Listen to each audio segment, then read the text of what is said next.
TV Gujarati ન્યૂઝમાં આપનું સ્વાગત છે। ટોપ 3 નજીક મનપાની દબાણ હટાવ ટીમ ઉપર એક શખ્સે હુમલો કર્યો। ગેરકાયદેસર દબાણ દૂર કરવા ગયેલા તંત્રના અધિકારીઓની ફરજમાં રૂકાવટ કરી શખ્સે પથ્થરો ફેંક્યા। ભાવનગર મહાનગરપાલિકાની એસ્ટેટ વિભાગની ટીમ શહેરના ટોપ 3 નજીક દબાણ દૂર કરવા માટે પહોંચી હતી। અહીં દબાણ દૂર કરવા માટેની કાયદેસરની ફરજ ચાલુ હતી તે દરમિયાન અહીં દબાણ કરતા એક ઇસમે મનપાના સ્ટાફની કામગીરી અટકાવવાનો પ્રયત્ન કર્યો હતો। આ દરમિયાન મામલો ગરમાતા યુવકે મનપાના કર્મચારીઓ ઉપર પથ્થરો ફેંકતા મનપાના કર્મચારીઓએ પોલીસને જાણ કરી હતી। ભરતનગર પોલીસે તાત્કાલિક સ્થળ પર પહોંચી પરિસ્થિતિ સંભાળી હતી તેમજ હુમલાખોરને ઝડપી લઈ પોલીસ મથકે લઈ ગયા હતા। મનપાના એસ્ટેટ વિભાગના કર્મચારીના જણાવ્યા મુજબ હુમલાખોર કેફે પીણું પીધેલ હોય તેવું લાગી રહ્યું હતું। હાલ હુમલાખોર વિરુદ્ધ પોલીસ શું પગલાં ભરે છે તે જોવું રહ્યું।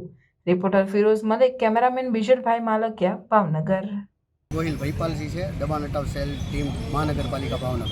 આ ટોપ 3 વિસ્તારમાં દબાણ હટાવવા માટે કામગીરી ચાલુ કરવામાં આવી હતી, શું છે વિગત, શું કહેશો? મહાનગરપાલિકાની દબાણ હટાવ સેલની ટીમ દ્વારા શહેરના અલગ અલગ વિસ્તારોમાં દબાણ હટાવની કામગીરી ચાલતી હોય છે।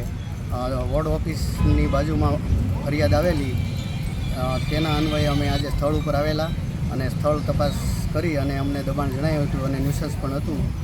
2 દિવસ પહેલાં આ જગ્યા ઉપર જ અમે સૂચના આપી અને જગ્યા ખાલી કરાવવા માટેની વિનંતી કરી હતી, પણ હજુ સુધી એ દબાણ હટાવ્યું ન હતું।